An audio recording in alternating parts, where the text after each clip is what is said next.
ভালো সন্তান চান, ভালো মানুষ চান, কোরআন শিখা। ইকরা বিসমি রাব্বিকাল্লাযী খালাক, রবের নামে পড়ো, রবের নামে। যে পড়ায় রব নাই, যে পড়া আল্লাহ নাই, যে পড়া মানুষকে আল্লাহ পর্যন্ত নেয় না, ওটার নাম শিক্ষা দাও, শিক্ষা দাও, শিক্ষা দাও। আমি হুজুর মানুষ তো, আমার কথা বলবেন যে আপনি তো কইবেন ইসলামের পক্ষে, কোরআনের পক্ষে, আপনার কামে তো এটা। কিন্তু আমি যদি বলি ডক্টর মোহাম্মদ শহীদুল্লাহর কথা, উনি তো 18 ভাষায় পণ্ডিত ছিলেন। উনি তো আমার মতো মাদ্রাসা পড়ুয়া মৌলবী ছিলেন না। উনার পিএইচডি কিসের উপরে খবর নেন? 18 ভাষায় শিক্ষিত নয়, 18 ভাষায় পণ্ডিত। আমার সামনে আপনারা যারা আছেন সবাই বাংলায় কথা বলতে পারেন না, কিন্তু বাংলায় পণ্ডিত আমরা এখানে কয়জন আছি? তাহলে কথা বলা আর পণ্ডিত এক জিনিস, পাণ্ডিত্য ভিন্ন জিনিস। উনি 18টি ভাষায় পণ্ডিত ছিলেন। উনি ওনার এক বক্তব্য বলেছেন, তুমি সব জানো, অনেক বড় শিক্ষিত পণ্ডিত, কিন্তু তুমি আল্লাহর কোরআন পড়োনি। আমি তোমাকে বলবো তুমি মূর্খ পণ্ডিত, তুমি শিক্ষিত পণ্ডিত নও।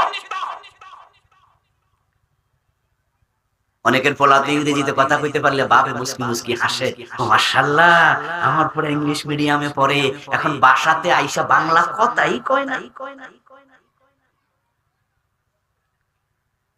আস্তাগফিরুল্লাহ।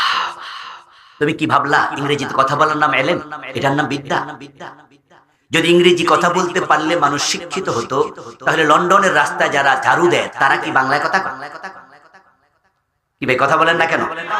যারা আমেরিকার রাস্তা ঝাড়ু দেয় সেখানে কি ঝাড়ুদার আছে না, সুইপার আছে না, ময়লা টানার জন্য ময়লাওয়ালা লোক আছে না? ওরা কি বাংলায় কথা কয়? কোন ভাষায় কয়? দেখো যে বড় বড় পণ্ডিত। ভাষার নাম শিক্ষা নয়, ভাষা হলো শিক্ষার মাধ্যম, শিক্ষার বাহন।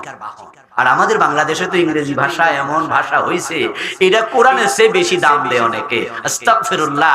সন্তান কোরআন পারে না, এ নিয়ে তার কোনো হেডেক নাই, তার কোনো মাথা ব্যথা নাই।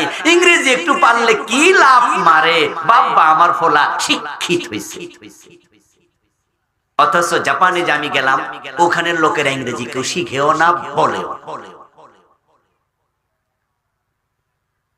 শুধু এয়ারপোর্টে আমি ইংরেজি বলার একজন দুজন লোক পেয়েছি, কারণ তারা আবার ইংরেজি না বললে ডিলিংস হবে না। কিন্তু এয়ারপোর্টের বাহিরে আমি জিজ্ঞাসা করলাম, আমাদের ভাইয়েরা, বাংলাদেশি ভাইয়েরা আমাকে যারা গাইড করেছে, আমাকে মেহমানদারি করিয়েছে, তারা বললো যে দেখবেন রাস্তাঘাটে কেউ ইংরেজি বলে না, আপনি ইংরেজি বললে তারা যদি জানেও ইংরেজিতে উত্তরও দেবে না।